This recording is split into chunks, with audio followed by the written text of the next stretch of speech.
সম্প্রতি ভারত ও বাংলাদেশের মধ্যে অস্থিরতা পরিলক্ষিত হচ্ছে। প্রতিবেশী দেশ হিসেবে ভারত ছিল বাংলাদেশের কনিষ্ঠ, কিন্তু ভারতের সাথে সব সম্পর্ক ছিন্ন করে বাংলাদেশ এখন পাকিস্তানের দিকে। দুই দেশের মধ্যে রাজনৈতিক, বাণিজ্যিক এবং কূটনৈতিক সম্পর্ক প্রতিস্থাপন করে সামনের দিকে এগিয়ে যাবে বলে মনে করা হচ্ছে। যখন বাংলাদেশের প্রধান উপদেষ্টা শপথ নিয়ে দেশের দায়িত্ব নেয়, অন্যান্য দেশের মতো পাকিস্তানের প্রধানমন্ত্রী শেহনাজ শরীফ ডক্টর মোহাম্মদ ইউনূসকে শুভেচ্ছা জানান এবং বাংলাদেশে নিযুক্ত পাকিস্তানের হাই কমিশনার বর্তমান সরকারের উপদেষ্টাদের সাথে সাক্ষাৎ করেন। তখনই বোঝা যায় যে পাকিস্তান হবে বাংলাদেশের রাষ্ট্রবন্ধু।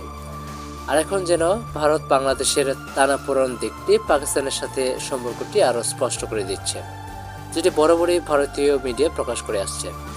পাকিস্তানের প্রধানমন্ত্রী শেহবাজ শরীফ বাংলাদেশের বর্তমান সরকারের সাথে দ্বিপাক্ষিক সম্পর্কের কথা আলোচনা করেন। বাংলাদেশের পররাষ্ট্র উপদেষ্টা মোহাম্মদ তৌহিদ হোসেন বলেন, গত কয়েক বছর ধরে পাকিস্তানের সাথে বাংলাদেশের সম্পর্ক দূরত্ব বেড়ে যাচ্ছিল। পাকিস্তান চাইছে তারা বাংলাদেশের সাথে একীভূত হয়ে কাজ করবে, তবে এখনও কোনো বিষয়ে চুক্তি করা হয়নি। ভবিষ্যতে সে নিয়ে আলোচনা করা হবে বলে বিশ্বাস।